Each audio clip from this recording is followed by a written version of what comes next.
കുറച്ച് പൈസ ഇട്ട് വന്നു കഴിഞ്ഞാൽ കുറെ സ്ഥലം വാങ്ങിയോട് പോവാ. പിന്നെ കുനാഫ അങ്ങനെ എന്താണെന്നോ ഈ ഒരു അലുവയുടെ പേര്, അതും വായിക്കുന്നുണ്ടേ. നമ്മളിപ്പോ ഉള്ളത് കോഴിക്കോടാണ്. കോഴിക്കോട് വരെ വന്നിട്ട് കോഴിക്കോട് അലുവ പഠിക്കേണ്ട എങ്ങനെ പോകാം.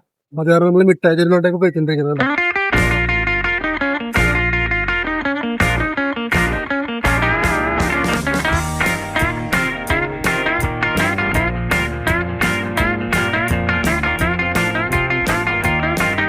പ്രധാനപ്പെട്ട 1-2 സാധനങ്ങൾ വാങ്ങിക്കാനുണ്ട്.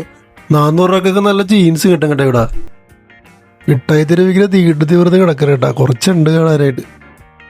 100-ന് 150-നൊക്കെ ടീഷർട്ടും ഷർട്ടൊക്കെ ഇവിടെ കിട്ടും കേട്ടാ. പിന്നെ നല്ല നോക്കിയെടുക്കണമെന്ന് മാത്രമേ ഉള്ളൂ. കുറെയൊക്കെ നമ്മൾ നടന്ന് കണ്ട്.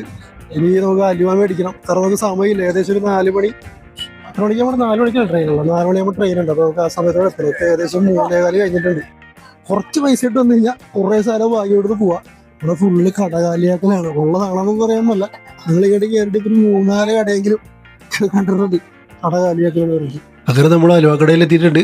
അപ്പൊ ഒരു കാര്യം പറയാനുള്ളത്, ഒരുപാട് പേര് നമ്മൾ അവിടുന്ന് ഹായ് ഒക്കെ കാണിക്കുന്നുണ്ടായിരുന്നു. അവർക്ക് ശ്രദ്ധിക്കാൻ പറ്റിയില്ല. എഡിറ്റിംഗ് ടൈമിലാണ് ഞാൻ ശ്രദ്ധിച്ചത്. ഒന്നും വിചാരിക്കുന്നത് പലപ്പോഴും അല്ല, പെട്ടെന്ന് വീഡിയോ എടുത്ത് പോകാന്നുള്ളൊരു ധൃതിയിൽ സംഭവിച്ചാണ്. ഇതിൽ ഏത് മേടിക്കണമെന്നാണ് കൺഫ്യൂഷൻ. ഇത് കഴിക്കാത്ത 1-2 ഞാൻ കണ്ടു. ഒരു ബട്ടറിന്റെ വരുന്നുണ്ട് ഈ കാണുന്നത്. നമ്മൾ വാങ്ങിയാലും വാങ്ങിയില്ലെങ്കിലും നമ്മൾ ചോദിക്കണ എല്ലാ അലുവയുടെ സാമ്പിൾ ഒരു തരും കേട്ടാ.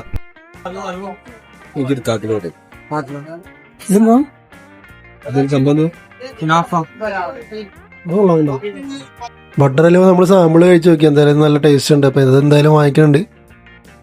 പിന്നെ കുനാഫ അങ്ങനെ എന്താണെന്നോ ഈ ഒരു അലുവയുടെ പേര്, അതും വാങ്ങിക്കുന്നുണ്ടേ. നമ്മള് ബട്ടർ മേടിച്ചിട്ടുണ്ട്. പിന്നെ വേറൊരു പേര്, എന്റെ പേര് ഞാൻ പറയാൻ വാങ്ങിക്കണമെന്നുണ്ടെങ്കിൽ നമ്മളെ പുറകേക്കുള്ള ഈ ഒരു സ്റ്റോറിലേക്ക് മേടിക്കാം. സമയമില്ല, നമുക്ക് എത്രയും പെട്ടെന്ന് റിലേഷൻ പിടിക്കണം. അതുകൊണ്ട് നാട് പിടിക്കണം. ഇതൊക്കെ നാട്ടിൽ വന്നിട്ട് ബാക്കി പരിപാടിയിലൊക്കെ കാണാം.